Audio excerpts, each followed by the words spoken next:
Pukul 13 waktu Indonesia Barat.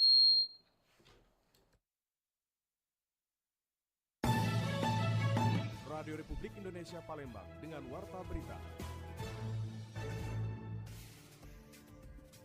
BMKG SMB 2 Palembang himbau masyarakat waspada ancaman hidrometeorologi pada puncak musim penghujan. Dinas Pertanian Sumatera Selatan minta petani untuk tidak memanen padinya lebih awal.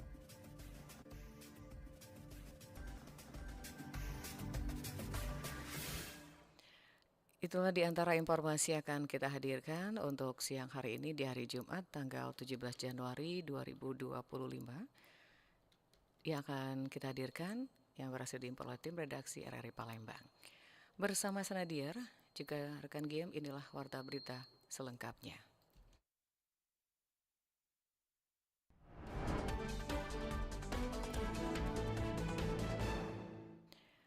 Baik, pendengar, kita awali informasi yang pertama. BMKG SMB 2 Palembang menghimbau masyarakat waspada ancaman hidrometeorologi pada puncak musim penghujan.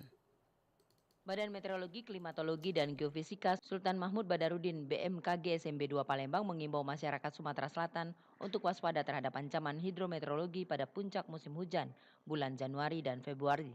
Kepala Stasiun Meteorologi SMB 2 Palembang, Siswanto, mengatakan fluktuasi kondisi cuaca di Sumsel sejak bulan Desember hingga Februari nanti merupakan puncak musim hujan, dipengaruhi beberapa dinamika atmosfer dengan potensi curah hujan yang cukup tinggi.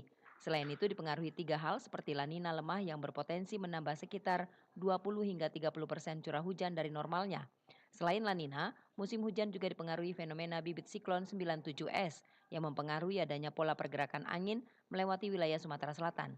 Kondisi ini juga secara umum mempengaruhi faktor lokal seperti pemanasan di wilayah perkotaan sehingga memicu terjadinya hujan yang bersifat lokal. Ini masih akan terus berlangsung sampai dengan akhir Januari, bahkan nanti Februari, karena memang juga masih berada di musim penghujan, tentunya ini juga masih akan terus berpotensi. Nah, barangkali yang perlu diwaspadai kepada masyarakat, jangan sampai lengah mengakibatkan dampak bencana hidrometeorologi. Kalau untuk di dataran tinggi barangkali bisa menyebabkan tanah longsor, kemudian barangkali juga banjir bandang. Siswanto menambahkan hasil pantauan pihaknya beberapa hari lalu masih ditemukan bibit siklon 97S yang berada di wilayah selatan Lampung sehingga mempengaruhi pola-pola pergerakan angin berupa belokan di sekitar Sumsel, termasuk pola pertemuan angin menambah tingginya uap air di Sumatera Selatan membentuk adanya awan hujan.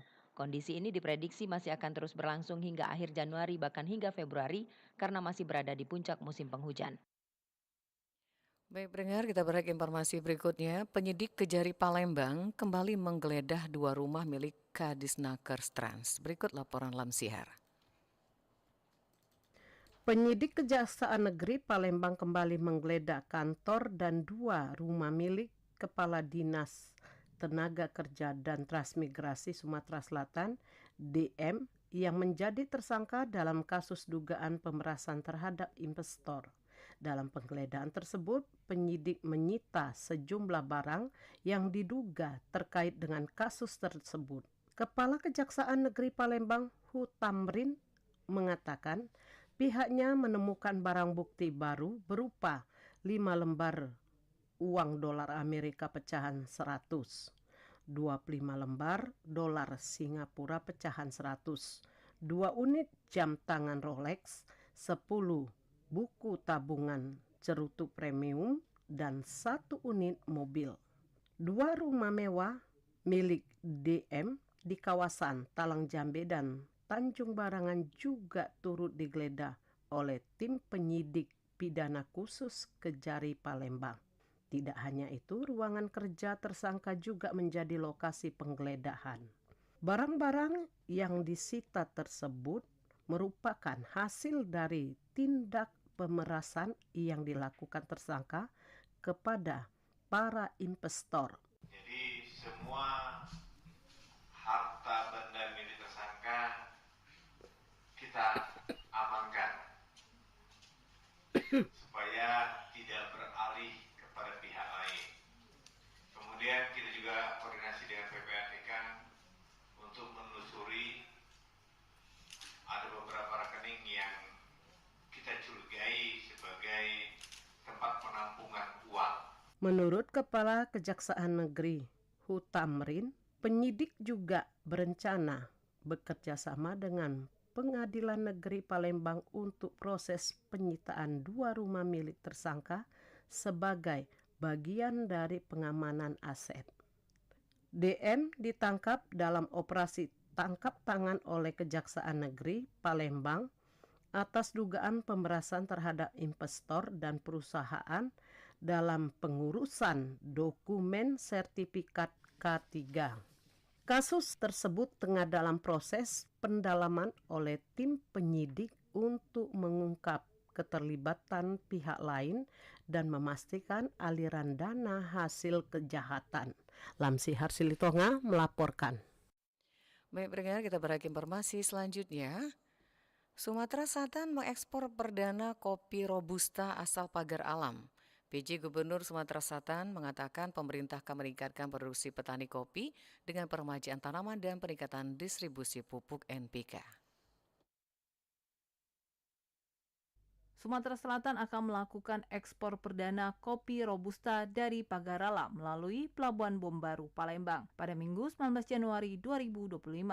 Ekspor perdana yang dilakukan merupakan kolaborasi antara pemerintah Provinsi Sumatera Selatan bersama sejumlah pihak terkait, antaranya Otoritas Jasa Keuangan OJK, Badan Pusat Statistik BPS, PT Pelabuhan Indonesia, Balai Karantina Hewan, Ikan, dan Tumbuhan, dan Bank Indonesia dalam rangka dukungan pembiayaan bagi pelaku usaha.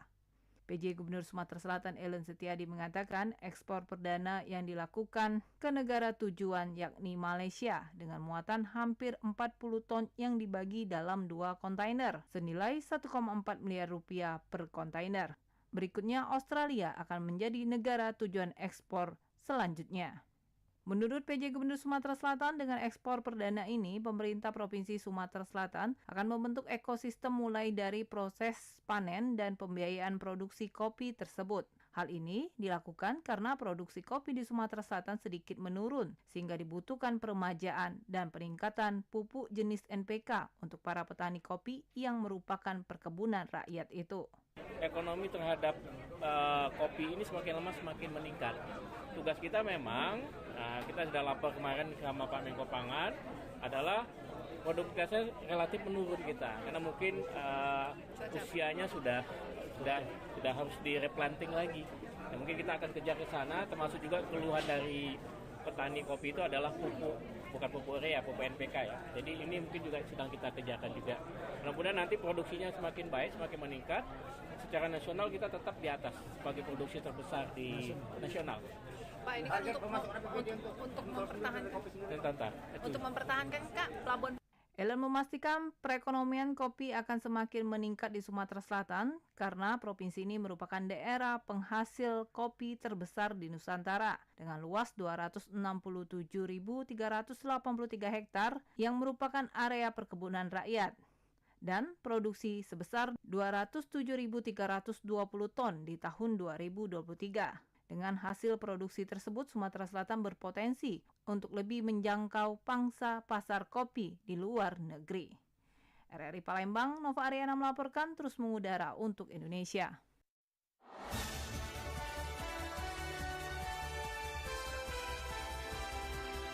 Warta Berita Radio Republik Indonesia Palembang.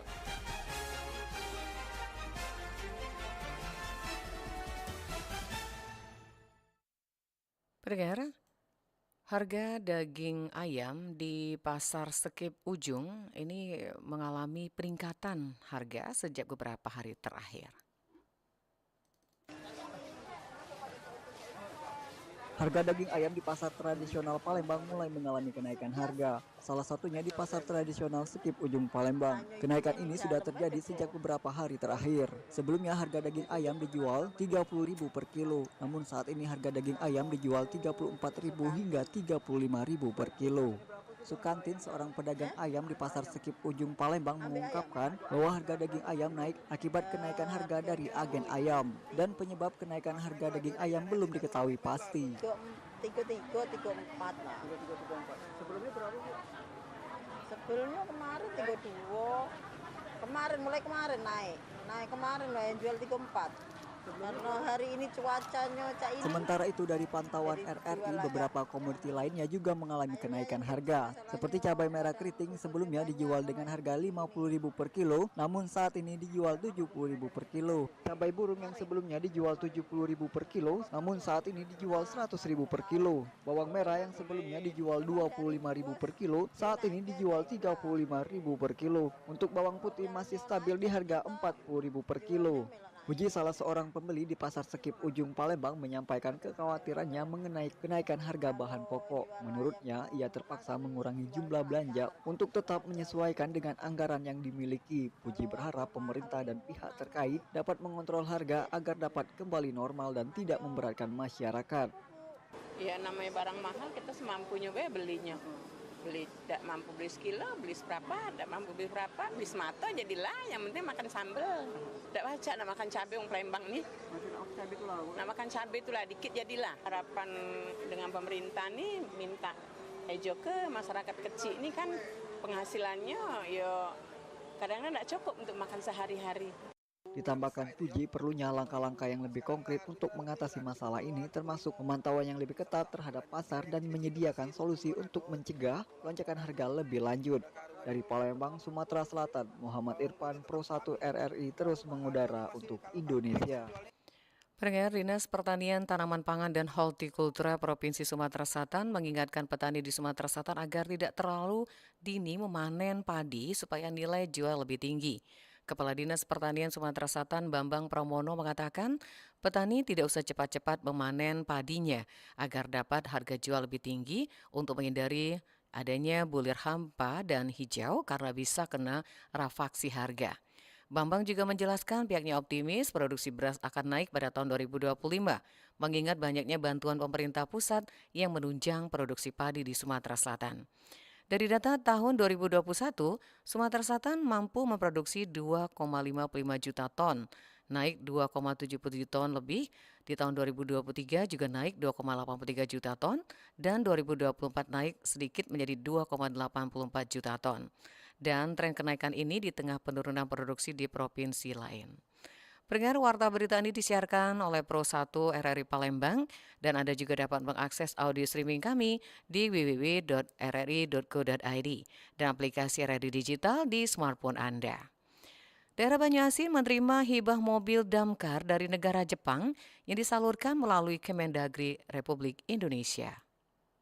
Untuk mobil hibah dari Jepang ini alhamdulillah syukur Kabupaten Banyuasin menerima hibah berupa mobil pemadam kebakaran atau damkar dari pemerintah Jepang yang telah disalurkan melalui Kementerian Dalam Negeri, Kemendagri RI. Penjabat Bupati Banyuasin, M. Farid, mengungkapkan rasa syukur atas hibah tersebut, mengingat Banyuasin sudah lama tidak memiliki pengadaan mobil damkar yang baru. Mobil damkar tersebut merupakan bagian dari program hibah yang hanya diberikan kepada 4 kabupaten di Indonesia. Menurut Farid, keberhasilan Banyuasin mendapatkan hibah ini menunjukkan kepercayaan Kemendagri RI terhadap pemerintah daerah. Bantuan dari Jepang melalui Kementerian Dalam Negeri.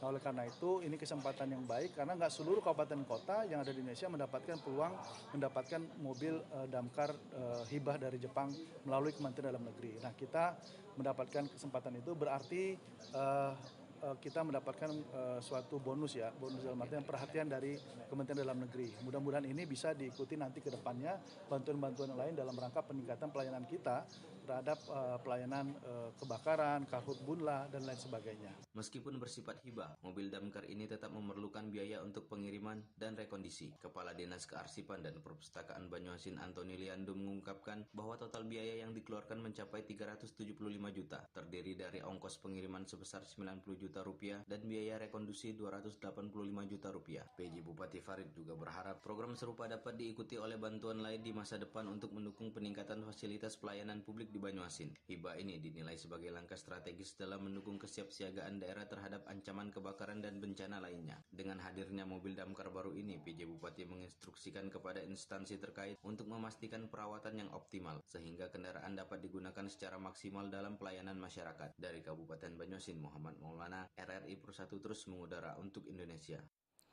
Pendengar, pemerintah Kabupaten Ogan Komering Ulu menargetkan 60.000 pelajar sekolah di wilayah tersebut mengikuti program makan bergizi gratis atau MBG yang digagas oleh Presiden RI Prabowo Subianto.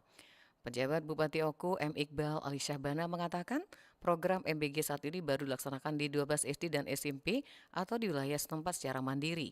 Pemberian makan siang gratis ini dilaksanakan secara mandiri oleh 12 sekolah yang bekerja sama dengan pelaku usaha catering, dan untuk tahap awal, pembagian makan gratis dilaksanakan oleh 12 sekolah selama 4 hari, mulai tanggal 13 sampai dengan 17 Januari. Saat ini pemerintah kabupaten sedang menyiapkan dapur umum untuk mendukung program tersebut agar tersentuh seluruh pelajar satuan pendidikan mulai dari jenjang PAUD hingga SMA di Kabupaten Oku.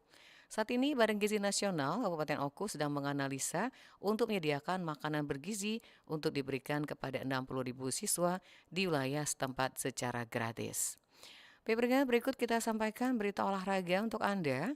Beralih kita, Suja FC masih menghadapi masalah finansial yang sangat serius berdampak langsung juga pada berbagai aspek operasional klub, termasuk pembayaran gaji pemain dan ketidakpastian perekrutan pemain untuk menghadapi babak playoff degradasi Liga 2. Pelatih JFC Henry Susilo mengatakan, hingga saat ini, klub asal Sumatera Selatan ini belum memiliki solusi konkret untuk keluar dari permasalahan keuangan. Kekurangan pemain menjadi salah satu dampak terbesar dengan skuad yang tersedia saat ini harus mencapai 18 pemain, jumlah minimal untuk mengikuti kompetisi Liga 2. Situasi ini juga menimbulkan kekhawatiran di kalangan supporter yang berharap Suja FC dapat bertahan di Liga 2. Tertundanya pembayaran gaji pemain menambah keruh kondisi internal tim, sementara waktu untuk mempersiapkan diri semakin sempit. Mau tidak mau, kalau kita mau tetap bersaing di Liga 2 juga, harus ada penambahan pemain. Nggak bisa, karena di Liga 2 playoff degradasi berat, banyak aspek yang akan mempengaruhi di sini. Tapi kita harus siap. Ya. Babak playoff degradasi menjadi momen kritis bagi Suja FC, klub dengan sejarah panjang di sepak bola Indonesia yang kini berjuang untuk tetap bertahan di Liga 2.